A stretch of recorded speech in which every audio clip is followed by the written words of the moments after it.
Here's the clubhouse we'll be going in to taste some hopefully good wine. Raised here in New Mexico, Las Cruces. A nice entrance to the clubhouse and temporary wine tasting room while they remodel the main area.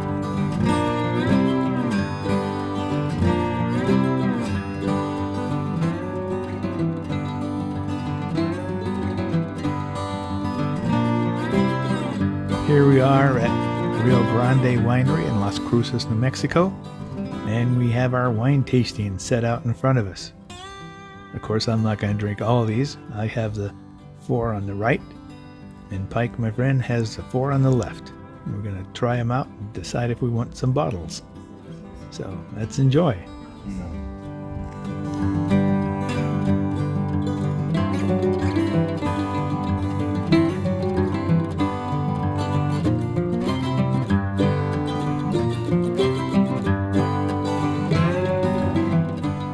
Here's the view of where the Harvest Host people park out here in this large lot. There's the back patio of the winery where we're having some live music now as we enjoy our wine. I just had to take a break to come out and feed the girls their dinner. Then I'm heading back to enjoy some more music, maybe another glass of wine. But this is great. This is Rio Grande Winery in Las Cruces, New Mexico, with a view of the mountains. I love going to Harvest Host. Well, after an evening of great wine and a good night's sleep, we rise and shine and get the girls ready to load up and hit the road once more for another winery destination. Sara! Sara, stop. Sara, RV. Hey, RV. Go. Sara, RV. Kate, come. RV, go in. Come. Kate, RV. Come on, you can do it, girl.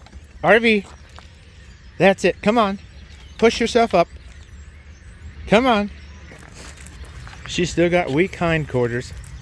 Sometimes she'll do it. Sometimes I have to give her a little boost in the butt.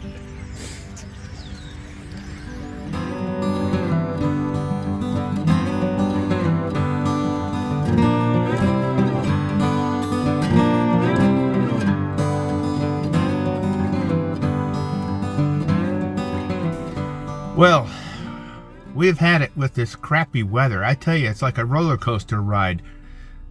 Depending on what week you're going through this territory, but we're waking up to lows in the 30s, sometimes in the 20s, sometimes in the 40s.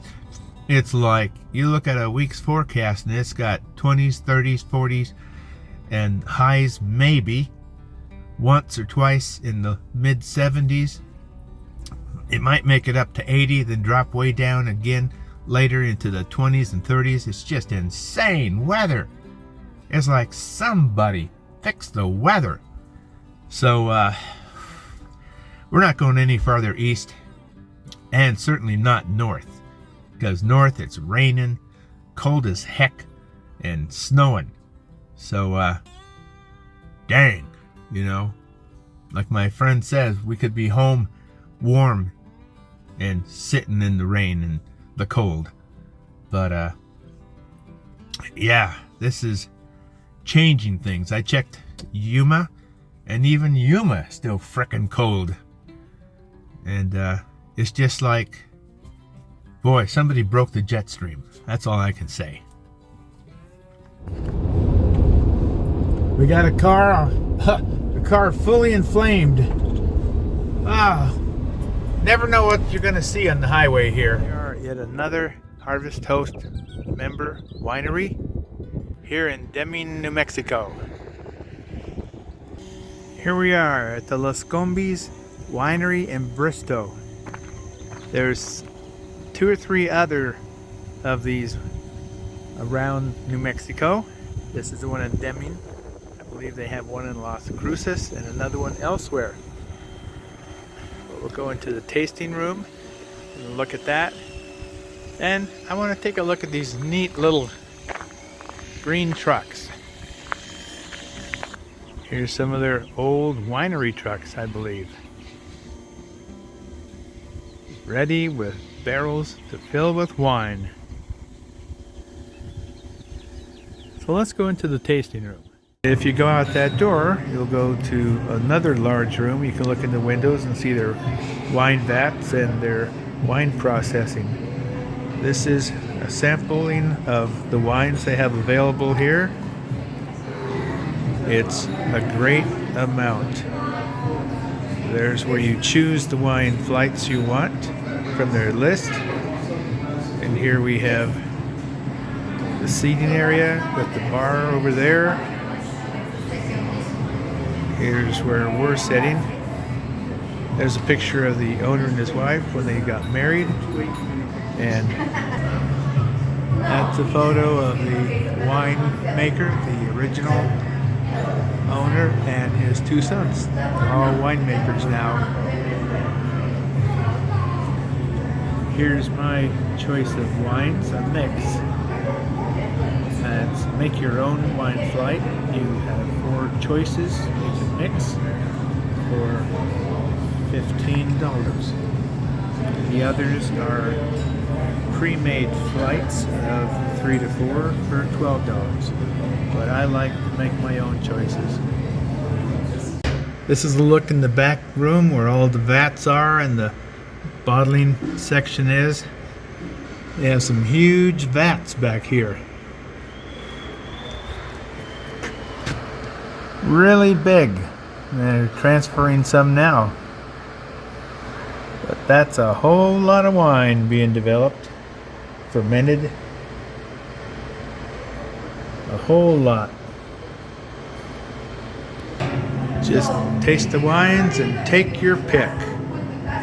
There's enough here to keep anybody happy.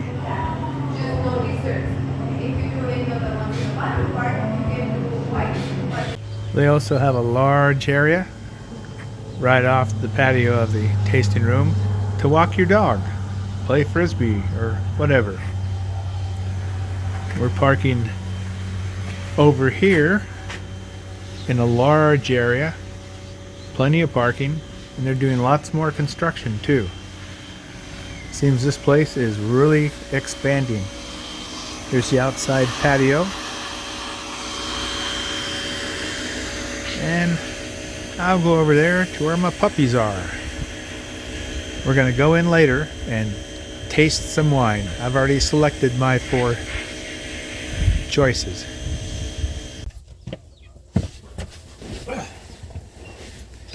Well, like they say, the best laid plans of mice and men often crumble. Well, I had high hopes of going to Carlsbad Caverns and then up to Roswell and heading north, but I did a deep dive into the weather north, and this is a horrible winter down here for this area that's supposed to be warm. They are like 5-10 degrees below normal. I did my forecasting for my route, specific areas, and yeah, it might get up to mid-70s, might peak at 80 one day of the week, and then drop down into the 50s, and that's for a high, and then down into the 30s, and possibly bottom out in the 20s, with a possibility of rain and snow. Don't forget that. So, like I said, as if they drew a line across Arizona, New Mexico, and such, and anything north of that line is getting washed out. Rain, snow, chilly weather during the nights. You got to have your heat on. Our heat's been coming on. I got it set 50. That's as low as I can go, and it keeps popping on at night. And I said, this ain't worth it to go places where it's frickin' cold at night, but kind of nice, maybe low 70s, and it's just such abnormal weather. So we turned around and said, heck, we're heading back west towards Arizona, where it's a little bit nicer and not as high altitude. So we're here now in Deming, New Mexico at another winery, and we're staying here tonight, and then we're going to head back to Benson, Arizona area. There's 3 places we're thinking about choosing one of them to stay at. We're back in familiar territory. Here we are at Lascombe Winery, early morning, and we have hundreds of birds in the trees here just singing, and it's driving Sara nuts. Yeah, had to put her on a timeout. She was just getting too excited with all the birds here. Huh, Sara? Yeah. Kate's over here watching the people and the vehicles. Here's a close-up of those birds. Some of them have, looks like, bright yellow chests. They're just like overgrown parakeets, and they are really noisy. So, after waving goodbye to the colorful and loud birdies, the girls and I jump into the RV and once again hit the road, hopefully to find a better climate. So, as the girls and I always say, we wish you happy trails and woof woof.